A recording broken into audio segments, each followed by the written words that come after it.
आधी मन निरामय, तेणे शरीर निरामय, विचार निरामय, परिवार निरामय.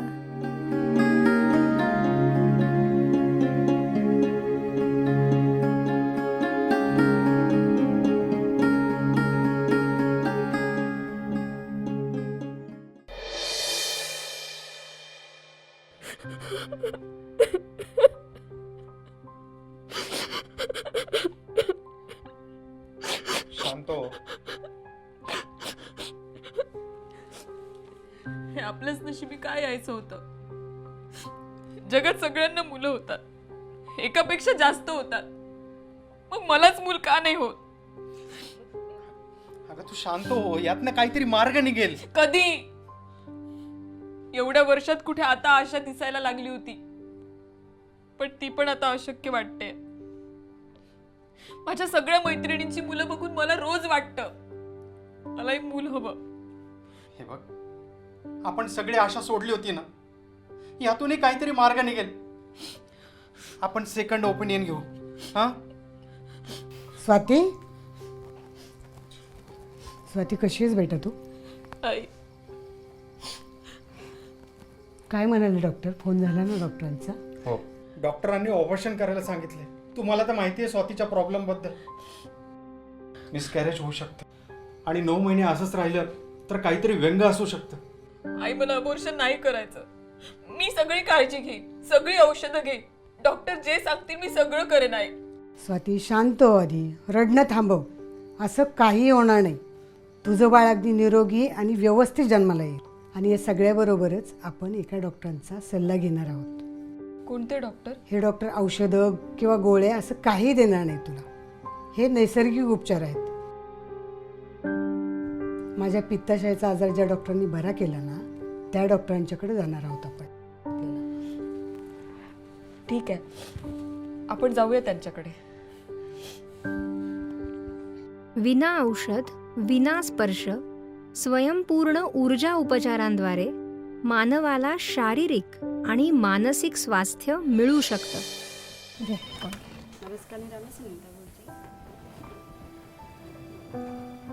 नमस्कार. आपण बऱ्याचदा बघतो की जन्मापासून काही दोष किंवा काही व्यंग हे निर्माण झालेली असतात. वात, पित्त, कफ, दम यासारखे प्रॉब्लेम, कावीळ किंवा अगदी हार्टमध्ये होल किंवा किडण्यांचे प्रॉब्लेम देखील दिसून येतात. लहानपणापासून मुलांना चष्मा लागतो. या सगळ्या गोष्टी का होतात? नक्की काय आहेत याची कारणं?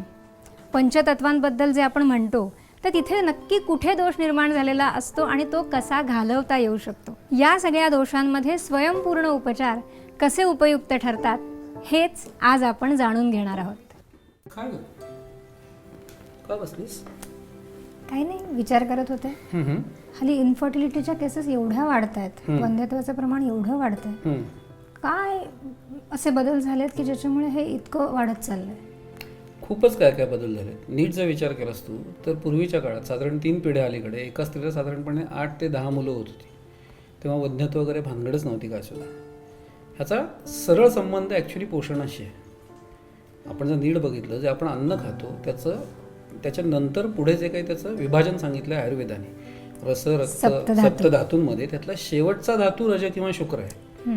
आत्ता जे काही अन्न आहे त्यात इतकं पोषण कमी पडतंय तर ते अन्न शेवटच्या धातूपर्यंत पोहोचतच नाही. दुसरी गोष्ट, आपण जे काही धावतोय सतत प्रत्येकाच्या पाठीमागं धावण्यासाठी स्ट्रेस आहे. तेवढी ताकद आहे का शरीरामध्ये? तर ॲक्च्युली नाही आहे. शिवाय जे काही आपण शिक्षण घेतो त्या शिक्षणानंतर ती मुलगी किंवा ती स्त्री असा विचार करते की मी आधी करिअर करते. मुलांनाही हल्ली नोकरी करणाऱ्या बायका हव्यात. त्यामुळे होतंय काय, ती शिक्षणाचा ताण, कामाचा ताण, घरचा ताण, घरचं प्रेशर, त्या स्त्रीवर खूप प्रेशर आहे. शिवाय जसं आपण म्हणलं की आता पोषण कमी पडतं आहे, त्याच्यामुळे ती स्त्री मुलगी जेव्हा वयात येते तेव्हाच तिची जी पाळी सुरू होते ती व्यवस्थित नसते. हो ना. त्याच्यासाठी परत मेडिकेशन सुरू होतं. आत्ता आपल्याला सगळ्या गोष्टी फास्ट हव्यात, जे की निसर्गात होतच नाही कधी. आपण आत्ता जे काही जगतोय ती निसर्गाच्या बरोबर विरुद्ध जगतोय. कोणतीही गोष्ट आपण जेव्हा बी पेरतो त्याला फळ यायला काहीतरी तर काळ द्यायला हवा. खरं. आपण म्हणतो मी आज पेरलंय, मला उद्या जेवायचं आहे. ही जी घाई आहे ना, ही आपल्याला कुठेतरी खड्ड्यात नेत चालली आणि तो खड्डा आपणच आपल्या हाताने खोल करत चाललोय. खरं आहे. तर हे मला वाटतं PCOD आणि ह्या गोष्टी देखील हल्ली किती लहान वयापासून पाळी सुरू होते तीच प्रॉब्लेममध्ये, बरोबर. आणि त्याच्यानंतर ह्या PCODच्या समस्या सुरू होतात. PCODची समस्या पण तेच आहे ना. ती मुलगी ही जेव्हा पाळी सुरू होते तेव्हा साधारण कसं असतं, एका मानसिक अवस्थेतनं दुसऱ्या मानसिक अवस्थेत ती जात असते. बरोबर. ह्या मानसिक अवस्थेत जात असताना पूर्वीच्या काळी तणाव असं काही विशेष नव्हतं. आईच्या हाताखाली उभारून फक्त काम करायचं, खेळायचं, बागडायचं, संपला विषय.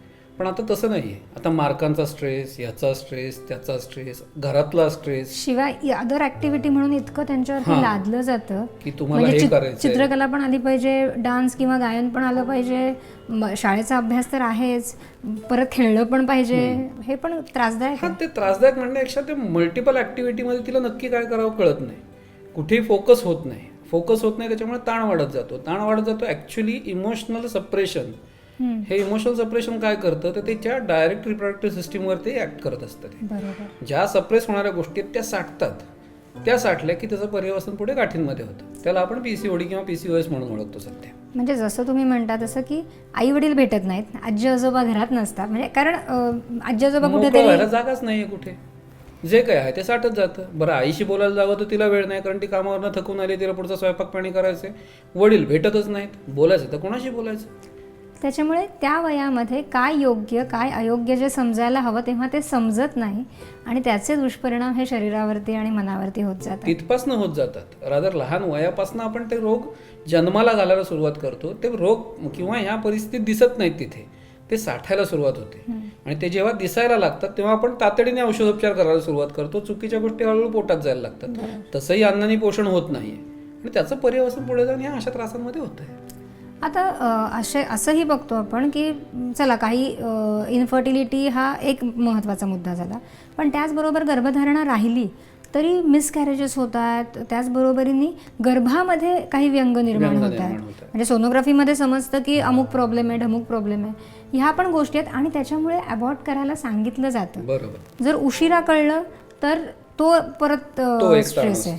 आत्ता ऑनलाईन एक पेशंट भेटल्या होत्या परदेशातल्या, तर त्यांचा 7वा महिना सुरू होता आणि त्यांना सांगितलं होतं की कदाचित डाऊन सिंड्रोमची शक्यता आहे, आणि मग त्या कंटिन्यूअस रडत होत्या.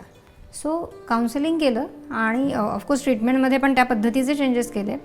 तर ह्या ज्या गोष्टी आहेत ह्या देखील तुमचं मन उद्विग्न करतात. हां, पूर्वी कसं होतं ना, पूर्वी आता मेडिकल सायन्ससुद्धा सुधारणा करताय स्वतःमध्ये. जे काय पूर्वीच्या काळामध्ये बाळ जन्माला आल्यावर कळायचं, ते आधी कळावं अशी त्यांची अपेक्षा आहे, म्हणून ते त्या पद्धतीने आता ते काय काय शोधत आहेत. आता काही रिपोर्ट्समध्ये तुम्हाला कदाचित आधी कळू शकतं असं त्यांना वाटतं, पण ॲक्च्युली ते खरं नसतं.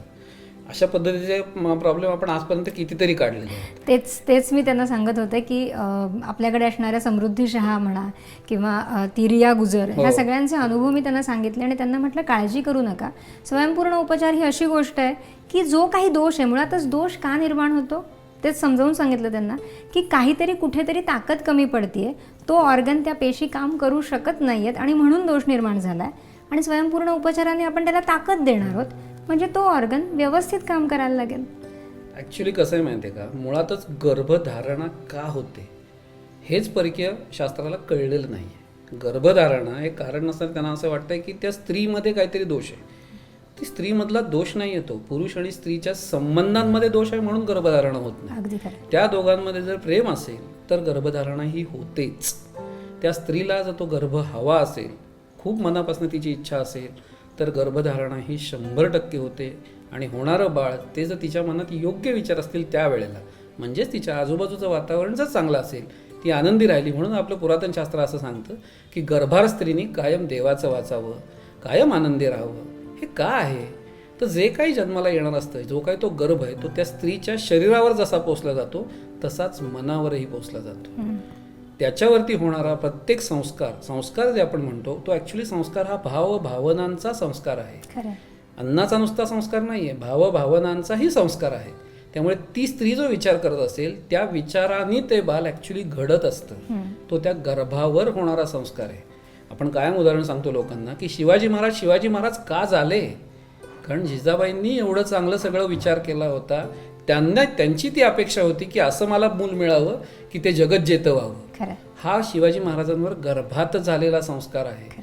त्या गर्भातल्या संस्कारावर ते जन्माला आले आणि त्या पद्धतीने ते जगले, त्या पद्धतीने ते वाढले, म्हणून आपल्या सगळ्यांना शिवाजी महाराज मिळाले. मिळाले. अगदी खरं. सो जर महाराजांचं कौतुक आहे तर त्याच्यापेक्षा जास्त कौतुक माता म्हणून जिजाऊंचं आहे. अगदी खरं. सहजीवन ही गोष्ट देखील कळायला हवी असं मला वाटतं, की जोपर्यंत एकमेकांबद्दल आदर नाही, एकमेकांबद्दल ते प्रेम नाही, एकमेकांसाठी जीवन नाही, करेक्ट. तोपर्यंत तो समभोग ज्याला आपण म्हणतो, तो समभोग नसेल तर त्याच्यातनं उत्तम उत्पत्ती कशी होणार? समभोग. आणि आता आपण जसं झालंय कसं माहितीये का, मी शाळा शिकलो, मी अमुक केलं, मी तमुक केलं, मग ते माझ्यातला मी वाढायला लागतो. आणि जेव्हा पुरुष म्हणतो की स्त्रीने नोकरी केली पाहिजे, मग ते पगाराची कारण नसताना कंपॅरिझन होते, कारण नोकरी मग पगारासाठीच पोस्टची कंपॅरिझन होते, माझी अमकी पोस्ट, माझी तमकी पोस्ट. आणि हा जो मी आहे ना, तो दोघांना एकत्र येऊ देत नाही. ऍक्च्युली हे सगळं करताय कशासाठी? सहजीवनासाठी. लग्न करतोय कशासाठी आपण? या सगळ्यासाठी मला असं वाटतं की सहजीवन, एकमेकांबद्दल आदर असणं, एकमेकांबद्दल प्रेम असणं हे देखील तितकंच महत्त्वाचं आहे. कारण जे आपण म्हणतो की ज्या वेळेला तुम्ही एकमेकांसाठी जगता तेव्हाच तर तो ओलावा निर्माण होतो ना, तेव्हाच तर ते प्रेम निर्माण होतं आणि त्यातूनच उत्तम उत्पत्ती होऊ शकते. आत्ताच्या काळामध्ये प्रेम म्हणजे काय तेच कळत नाहीये. सध्या झालंय असं की आपण वस्तुनिष्ठ झालोय. मनुष्यनिष्ठ व्हायला पाहिजे, भावनानिष्ठ व्हायला पाहिजे, एकमेकांचा आदर केला पाहिजे. मग ते काही असेल, रिलेशन तुमचं कुठचंही असेल, मित्र असेल, मैत्रीण असेल, आई असेल, वडील असेल, मुलगा असेल, मूल असेल, काहीही असेल, त्याचा जर तुम्ही प्रॉपर आदर केला, त्याचे गुण बघायला लागलात तर आपोआप प्रेम निर्माण होतं. भारतीय संस्कृतीमध्ये आपल्या भावनांना महत्त्व आहे, पण आता आपण परकीय लोकांचं अनुकरण करतोय. ते सगळे वस्तुनिष्ठ आहेत, त्याप्रमाणे आपण वस्तुनिष्ठ व्हायला लागलोय. त्याच्यामुळे आपलं झालंय धोबिका कुत्ताना घरकाना गाठका. आपण भावभावनांमध्ये राहणारे लोक आहोत आणि झालोय वस्तुनिष्ठ. म्हणजे आपण धड हेही करत नाही आणि धड तेही करत नाही. त्याच्यामुळे कुत्तरोड फरफट चालली आपली. आणि आता हेही सिद्ध झालं ना की भावभावनांमुळे वेगवेगळी Enzymes तयार एन्झाईम्स, होतात. एंडोक्राईन सिस्टीम जी पूर्ण कार्यरत होते, त्याच्यासाठी भावभावना महत्त्वाच्या आहेत. आणि आता तिथे त्याच्यावरती प्रयोग सुरू झालेले आहेत. आणि आपण आपली जी संस्कृती आपण ती सोडून त्यांच्या पाठीमागं चाललोय. म्हणजे मला असं वाटतं की स्वयंपूर्ण उपचारांनी आजपर्यंत ज्यावेळेला गर्भामध्ये काही दोष दिसले आणि आपल्या उपचारांनी ते पूर्ण रिकवर झाले आणि छान बाळ जन्माला आलं, ह्याचं कारणच हे आहे, जे काही दोष एनर्जीत निर्माण आहेत ते तर आपण काढतच असतो, पण त्याचबरोबर आपण त्यांना योग्य विचार करण्यासाठी प्रवृत्त करतो. महत्त्वाचं ते आहे या सगळ्यामध्ये. तुमची मानसिकता जशी असेल त्याप्रमाणे तुमचं शरीर काम करणार आहे. खरं. जो विचार तुमच्या डोक्यात येणार आहे तो आचरणात येणार आणि त्याप्रमाणे कृती घडणार. खरं. मग तो जर चुकीचा असेल तर चुकीचं होणार, योग्य असेल तर योग्य होणार. अगदी. ऍक्च्युली आयुष्य जगणं इतकं सोपं आहे, ते आपण कारण नसताना वेडार्ग करतोय. आणि हेही आपण बघितलं ना की गर्भामध्ये काही दोष निर्माण झालेले आहेत, जे सोनोग्राफीमध्ये कळले. स्वयंपूर्ण उपचार घेऊन ते सगळे गेलेच, पण त्याचबरोबरीने जेवढं वय लहान तेवढी देखील रिकव्हरी खूप छान होताना दिसते. म्हणजे अगदी ते आपल्या स्टाफच्या मैत्रिणीचा मुलगा 10 वर्षाचा 4 mm हार्टमध्ये होल. हो. आणि ॲब्सोल्युटली म्हणजे किती रिसेप्टिव्हिटी छान असावी की 1.5 महिन्यामध्ये पूर्ण गेलं ते. पुन्हा जेव्हा रिपोर्ट केला त्यावेळेला ते होल बुजलेलं होतं. सो ही मुलं जेवढी लहान, देवाघरची फुलं म्हणतो आपण, ती जे काही आपण देतोय, जी ऊर्जा तिथे हवी आहे काम करण्यासाठी गरजेची आणि जी मिळत नाही आहे, ती जेव्हा आपण उपचारांच्या माध्यमातून ही वैश्विक ऊर्जा द्यायला सुरुवात करतो, त्यांचं शरीर 100% घेतात. हो ना. पण हेच जर आपण प्रत्येकाने जर अनुसरलं, हेच जर आलेलं 100% आपल्या धारणा सोडून आपल्याला फक्त बरं व्हायचंय एवढा एक विचार जर 100% ठेवला तर जसा त्या मुलाला रिझल्ट मिळाला तसा मोठ्यांनाही मिळू शकतो ना. खरं. आपण उगाच चुकीच्या धारणांमध्ये राहतो की कसं होईल, काय होईल, होईल का नाही, काय अजून पुढेच जाईल. कारण नसताना आपण अडसर निर्माण करतो, आलेलं स्वीकारतच नाही. कारण आपण, मला असं वाटतं, प्रॉब्लेमचा अभ्यास करतो. आत्ता आपण जे बोलतोय तर आपण त्याच्या सोल्युशनबद्दल बोलतो. हां, त्याच्या कारणांबद्दल. कशासाठी? कारणं लोक का शोधतात की ते त्याला सरेंडर होतात की हे असं आहे ना म्हणून हे असं आहे, आणि हे जोपर्यंत बदलणार नाही तोपर्यंत हे बदलणार नाही. म्हणजे कुठेतरी मूल होण्यासाठी पण मग मी अमुक अमुक पोस्टपर्यंत पोहोचते, मग त्याच्यानंतर मुलाचा विचार करू, मग आधी स्वतःचं घर होऊ दे, मग मुलाचा विचार करू, असं करत करत. हो ना. पण हे असा विचार आहे, त्याच्या मागे दुसरा विचार असा आहे, तोपर्यंत मला नकोय नकोय नकोय नकोय नकोय ते दृढ होत जातं, नकोय नकोय ते. आणि ज्या वेळेला तुम्हाला ती पोस्ट मिळते तोपर्यंत तो नकोयचा संस्कार तुमच्या शरीरावरती झालेला असतो, ती धारणा तुमच्या शरीराची झालेली असते. मग कितीही प्रयत्न केले तरी ते प्रयत्न फळाला यायला ते नकोय जोपर्यंत पुसलं जात नाही तोपर्यंत वेळ लागतो. बरोबर. सो नकोय हा विचारच नाही करता कामा. काय हवंयचा विचार करा. आत्ता मला काय नकोय तो आत्ताचा विषय नाही आहे. तुम्ही आज पेरणार आहात तेव्हा ते उद्या कधीतरी जाऊन उगवणार आहे. ज्या पद्धतीने जर आपण निसर्गामध्ये बघितलं तर एखादी गोष्ट पटकन उगवते. पावसाळ्याच्या भूछत्र्याच्या उगवतात, पाऊस पडून गेला की त्या उगवतात, पण त्या चिरकाळ नाही टिकत. खरंय. तुम्हाला चिरकाळ टिकणाऱ्या गोष्टी हव्या आहेत. जर मला आंबा हवा आहे म्हणून मी आज आंब्याचं झाड लावलं तर उद्या एक डझन आंबे मिळणार आहेत का मला? कितीही तुम्ही काहीही केलं तरी कमीत कमी 5 ते 6 वर्ष तुम्हाला फळ मिळायला लागणार आहेत. ते 5 ते 6 वर्ष तुम्हाला नीट जोपासायचं आहे. जेव्हा तुम्ही एक विचार हवायचा करता तो जेव्हा तुम्ही प्रॉपरली जोपासता तेव्हा तुम्हाला उद्या जाऊन कधीतरी फळ मिळणार आहे त्याचं. आपण नकोयचे विचार मात्र प्रॉपर जोपासतो, हवेचे विचार जोपासतच नाही. सो इथे काय बदल व्हायला हवा आहे की जे तुम्हाला हवंय त्याचा विचार करा, ते जोपासा, ते बी पेरा, ते विचारांनी जोपासा, गोष्टी पटापटा मिळतील तुम्हाला. इन्फर्टिलिटीच्या बाबतीत आपण शेवटची ट्रीटमेंट नवरा बायको दोघांनाही एकत्र बसून घ्यायला सांगतो. हो. मला वाटतं त्याचा देखील हा परिणाम खूप चांगला होतो की त्यांचा जो बंध आहे तो दृढ होतो जास्त. त्याच्यामध्ये एकमेकातलं प्रेम वाढतं, एकमेकातले गैरसमज कमी होतात. येस. कारण असं पण बरेच जण सांगतात की ट्रीटमेंट सुरू केल्यानंतर आमची चिडचिड कमी झाली, आम्ही एकमेकांना समजून घ्यायला लागलो आहे. म्हणजे काही ह्यांच्यामध्ये दोष आहेत तर ते मी आता एक्सेप्ट करू शकते. पूर्वी मला त्याचा राग यायचा, हां, की एवढं कसं कळत नाही, हे कसं समजत नाही, हे का करत नाहीत. तर ह्या गोष्टी ज्या होतात, ही जी चुकीची एनर्जी आजपर्यंत साठवलेली आहे ती जेव्हा ते एकत्र बसतात आणि एक ध्येय, एक उद्दिष्ट ठेवून बसतात तेव्हा त्यांची कनेक्शन्स ऊर्जेतली ही दृढ व्हायला मदत होते आणि त्यातले दोष गेल्यामुळे त्यांचे स्वभाव एकदा मन एकत्र आली की शरीर एकत्र आली, शरीर एकत्र आली की गर्भधारणा कोणीच नाही अडवू शकत. खरंय. खूप छान विषय. असं वाटतं की हा जास्तीत जास्त लोकांपर्यंत पोहोचला पाहिजे. आपल्या प्राचीन शास्त्रांनी इतकी ती खाण, ज्ञानाची खाण दिलेली आहे. जे काही आपल्याला कळतंय करायचा प्रयत्न आपण करतोय निश्चितपणे. पोहोचेलच. आपला उद्देश तोच आहे. आपण तेच बोलतोय आता. तुम्ही चांगलं बी पेरा, त्याच्यासाठी कष्ट करा. ते कष्ट चालू आहेत आपली गेली 12 वर्ष. त्याचं फळ नक्की मिळणार आहे. नक्कीच.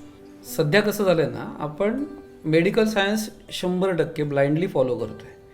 तेच जर आपण आपलं शास्त्र, पुरातन शास्त्र जर फॉलो केलं ना तर खूपच छान रिझल्ट मिळू शकतात. खरंच आहे. हाच विषय जास्तीत जास्त लोकांपर्यंत पोहोचायला हवा आणि त्यातूनच सगळं चांगला समाज घडणार आहे. ऍक्च्युली गर्भसंस्कार ज्याला आपण म्हणतो, हा गर्भसंस्कार म्हणजे काय? गर्भधारणा झाल्यानंतर संस्कार तर नाही ना. तो शेत आधी नांगरलं तर पाहिजे. तर जे काय तण उगवलं ते काढलं पाहिजे, मग तिथे बीज रोवता येईल ना.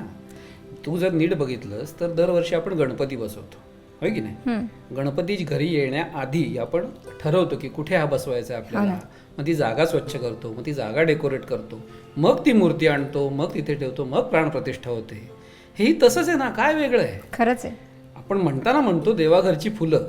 आता देवाने आपल्याला फूल पाठवलंय, मग ती जागा स्वच्छ व्हायला नको का? अगदी. तुमच्या मनाने जे काही घाण तिथे साचवून ठेवली ती स्वच्छ व्हायला नको का? ती स्वच्छ व्हायला हवी. त्यानंतर जसं गणपती आल्यानंतर जे वातावरण असतं तसं गर्भधारणा झाल्यानंतर मनाचं, शरीराचं वातावरण तसं राहायला हवं. म्हणजे ती प्रसूती अतिशय चांगली होईल. आणि जे जन्माला येणार आहे ते ऍक्च्युली गणपतीसारखा जन्माला येईल. खरंय. खरंय. म्हणून गर्भसंस्कार हा जो आपल्याकडचा विषय आहे ना, तो हाच विषय आहे, वेगळं काही नाहीच आहे. फक्त ते कळलं नाही आपल्याला. जसं अभिमन्यूची गोष्ट आपल्याला सगळ्यांना माहिती आहे की सुभद्रेने चक्रव्यूहात जाण्याचं ते सगळं ऐकलं पण बाहेर पडण्याचं ऐकलं नाही. ही सगळ्यांनाच माहिती आहे. आणि तेच होतं ना की आई ज्या मनस्थितीत असते, जे काही आजूबाजूला चाललेलं असतं त्याचा संस्कार अनाहूतपणे त्याच्यावरती होत असतो. आणि मला वाटतं स्वयंपूर्ण उपचार तेच करतात ना. आईला स्वच्छ करतात, वडिलांना स्वच्छ करतात की काहीही त्यांच्यामध्ये वाईट राहूच नये. आणि शिवाय ती जागाही स्वच्छ करतात. जसं गणपतीचं उदाहरण म्हणूनच सांगितलं मी तुला की आपण आधी घर स्वच्छ करून घेतो, ती जागा स्वच्छ करतो, ती जागा डेकोरेट करतो. आता इथे काय होणार आहे, त्या स्त्री आणि पुरुषाच्या मिलनातनं हे जन्माला येणार आहे. म्हणून तो पुरुषही स्वच्छ करायचा आपल्याला, ती स्त्रीही स्वच्छ करायची, तिची गर्भसंस्था स्वच्छ करायची. हेच आपण यातनं सगळं करत असतो. योगशास्त्र किती ग्रेट आहे ना. किती गोष्टी सांगून ठेवलेल्या आहेत आणि त्यातलं जे काही आपल्याला थोडंफार कळलं आणि ते स्वयंपूर्ण उपचार म्हणून आपण वापरतोय त्याच्यामध्ये एवढे चांगले रिझल्ट्स मिळतात. गर्भधारणा राहण्यापूर्वीपासून जर योगशास्त्र फॉलो केलं गेलं तर मला वाटतं येणारं अपत्य हे अतिशय सुदृढ आणि निरोगी जन्माला येईल. कुठलंच व्यंग त्याच्यामध्ये राहणार नाही. आणि गर्भधारणेनंतर जरी काही दोष निर्माण झाले तरी स्वयंपूर्ण उपचारांनी आपण ते घालवूच शकतो ना. स्वयंपूर्ण उपचार घेतले तर होणारं बाळ हे सुदृढ आणि निरोगीच होणार आहे. नक्कीच होणार आहे. निरामयच्या उपचारांनी स्वातीचे सगळे रिपोर्ट्स नॉर्मल आले. गर्भपात टळला आणि आता तिच्या बाळाची वाढ व्यवस्थित होते आहे. फायनली 10 वर्षानंतर.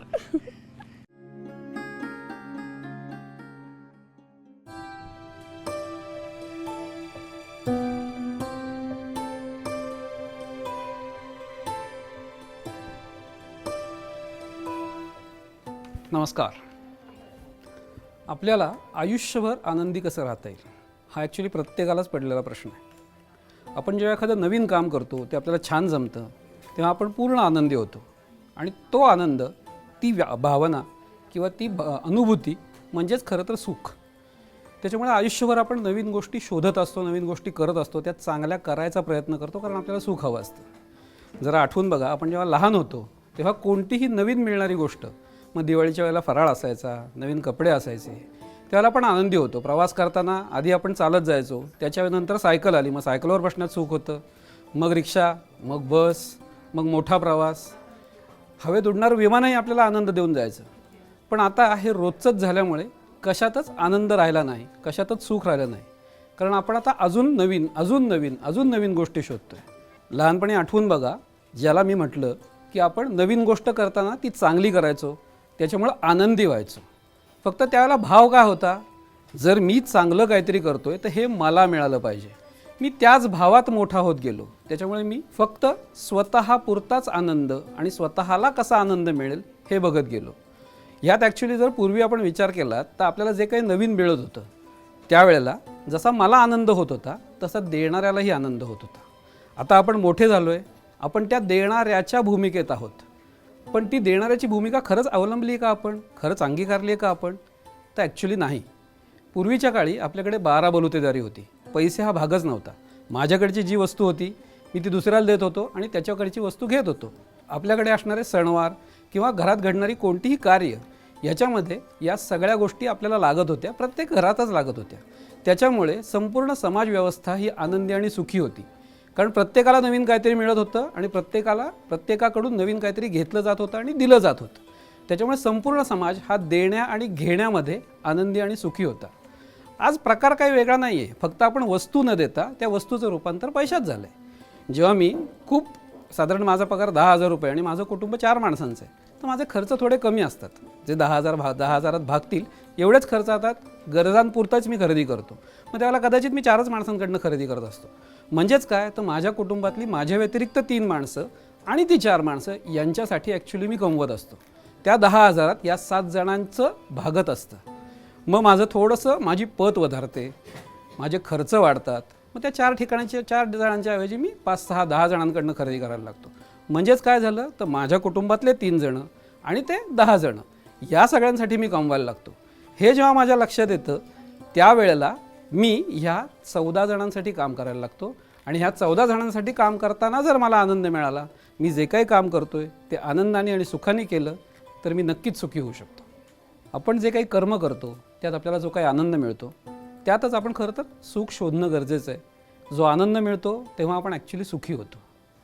जेव्हा मला काहीतरी गरज आहे, मला काहीतरी मिळवायचं आहे, तेव्हा मी काम करण्याचा प्रयत्न करतो. मग ते पडेल ते काम करायला सुरुवात करतो. कदाचित ते मला काम आवडतं, नाही आवडतं, पण माझी गरज भागावी म्हणून मी ते काम करायला सुरुवात करतो आणि हळूहळू शिकायला लागतो. मग ते मला आवडतं किंवा नाही आवडतं. आवडलं तर ते मी आयुष्यभर कंटिन्यू करतो, नाही आवडलं आणि माझ्याकडे जर पर्याय नसेल तरीही मी ते काम करत राहतो, कारण माझी गरज भागती आहे. मग काय होतं, मी तेच काम आयुष्यभर करतो. आता मला त्याचा अनुभव आला, आता मला दुसरं काम काही करायचं नाही आहे किंवा करता येईल याची खात्री नाही आहे, तर मी ते काम कंटिन्यू करतो आणि तसंच आयुष्यभर रखडत करत राहतो. पण हेच जर मी जे काही काम करतोय ते आनंदाने समजून घेऊन पूर्ण श्रद्धेने केलं तर मला त्यातही सुख आणि आनंद मिळू शकतो. म्हणजेच आयुष्यभर सुखी होण्याचा जो काही मार्ग आहे तो आपल्याला आपल्या कामातनं नक्की मिळू शकतो. कधी असं होतं की मी जे काही काम करतोय, जबाबदारीने करतोय, आनंदाने करतोय, माझ्या काही तांत्रिक अडचणीमुळे कदाचित मला ते काम बदलावं लागतं. जेव्हा आपला एखादा सहकारी महिना 2 महिन्याच्या रजेवर जातो तेव्हा आपलं ऑफिस आपल्याला ती पण जबाबदारी देतं आणि आपण काम करत असलेलो तीही जबाबदारी आपल्याला पार पाडायला लागते. तेव्हा मी काय करतो, तेव्हा मी म्हणतो यार काय त्रास आहे, त्याचंही काम आता आजपासून मला करायचं आहे, हेही करायचं आहे, तेही करायचं आहे. बरं माझा म्हणून पगार वाढणार आहे का? तर नाही वाढणार. जे काम मी आनंदाने करत असतो त्याचाही मला त्रास होतो आणि वाढलेल्या जबाबदारीचाही मला त्रास होतो. इथे ॲक्च्युली आपण हे बघणं गरजेचं आहे, जर परिस्थिती माझ्याकडनं काहीतरी वाढीव करून घेते आहे तर परिस्थितीला माझ्यात काहीतरी बदल होणं अपेक्षित आहे. आता याचा एंड रिझल्ट काय मिळू शकतो पुढच्या काही दिवसांनी, तर जे मी काम करतो आहे ते मला येतच आहे आणि मी नवीन काम पण शिकलो आहे. म्हणजे मला आता 2 टेबलांचं काम करता येते. पुढे जाऊन हीच जबाबदारी जर 2, 4, 5 टेबलांचं काम मला करायला लागलं तर त्याचा अर्थ असा होतो की ती 5ही कामं मला येत आहेत. म्हणजे आता माझी उन्नती होऊ शकते, मी वरच्या पोस्टला जाऊ शकतो, कारण माझ्या डिपार्टमेंटला जे काही काम होतं आहे ते सगळं मला माहिती आहे आणि सगळं मला येतं आहे. म्हणजेच काय, मी कधीतरी मागितलेलं असतं की बाबा रे याच टेबलावर मी किती दिवस काम करणार, कधी माझी प्रगती होणार, कधी माझा पगार वाढणार, या कधी माझा पगार वाढणार, कधी माझी प्रगती होणार ह्याचं उत्तर ॲक्च्युली द्यायला परिस्थितीने मला सुरुवात केली. पण हे मला कळतच नाही. मला मोठं व्हायचं आहे पण ते कसं होणार आहे. हे एकच काम जर मी आयुष्यभर करत राहिलो तर मी मोठा होऊच शकत नाही. त्याच्यामुळे मला जर वेगळी वेगळी कामं जबाबदारीने करता आली तर मी नक्कीच मोठा होऊ शकतो. हे मला परिस्थितीला शिकवायचं आहे. हे जर मी छानपणे शिकलो, छानपणे केलं तर माझा पगार, माझी उन्नती नक्की होते. जसा काळ बदलला, काळानुरूप आपली सुखाची संकल्पना बदलत गेली. पूर्वीच्या काळी आपल्याला देण्यात सुख होतं आणि हाच संस्कार आपल्यावरती होत होता. आई वडील किंवा आजूबाजूचे जे काय आपल्या आजूबाजूला असतील त्यांना देण्यात सुख मानत होते. काही सण झाला, काही झालं, घरात काही नवीन घडलं तर ते प्रत्येकाच्या घरची वाटी दुसऱ्या घरी यायची की आज आमच्याकडे नवीन झालं आहे, कसं झालं आहे सांगा. किंवा लहान मुलांनाही नवीन नवीन गोष्टी दिल्या जायच्या, त्यांचा आनंद बघून आईवडील सुखी व्हायचे. पण आज ते जे लहान मुलं होतं ते आपण आहोत. आपण ते मिळवण्यात सुख आहे असं मानत गेलो. मला मिळालं पाहिजे, मला मिळालं पाहिजे, मला मिळालं पाहिजे, आणि ते मिळवण्यासाठी आपण आयुष्यभर धावत गेलो. त्या काळी भावभावनांमध्ये सुख होतं. भावभावना अनुभवल्यामध्ये माणूस सुखी होत होता आणि तेच खरं सत्य सुख होतं. आणि ते आपण मिळवताना आपला असा गैरसमज झाला की ते वस्तूमध्ये आहे. मला पदार्थ खायला मिळाला तर मी सुखी होईन, मला वस्तू मिळाली तर मी सुखी होईन, मी अमुक ठिकाणी गेलो तर मी सुखी होईन, मी विमानाचा प्रवास केला तर मी सुखी होईन. मग मी ते वारंवार करायला लागलो, कारण ते एकदा केलं की संपलं. परत तेच केलं तर तेवढंच सुख मिळेल का? नाही. ते वस्तुनिष्ठ झाल्यामुळे आपण ते सतत शोधतोय. आत्ताच्या काळात आपण वस्तुनिष्ठ सुख शोधतोय, म्हणून आपल्याला ते आयुष्यभर शोधावं लागतंय आणि ते मिळत नाही. आपण धावतोय आणि ते मिळत नाही. ते पुढं धावतंय, आपण मागं धावतोय. पण हेच जर आपण भावभावनांमध्ये सुख शोधलं, पूर्वीच्या काळात आपण आपल्या आईवडील जसे जगत होते तसं जगायला सुरुवात केली, म्हणजेच गोष्टी देण्यात सुख मानलं, समोरच्याचा आनंद बघून सुखी झालो, तर आपण आयुष्यभर सुखी होऊ शकतो. आपण जे काम करतो ते आनंदाने, प्रेमाने केलं, त्यात आनंद घेतला तरी आपण आयुष्यभर सुखी होऊ शकतो. तर सुख शोधत शोधत जगण्यापेक्षा सुखी होत होत जगूया.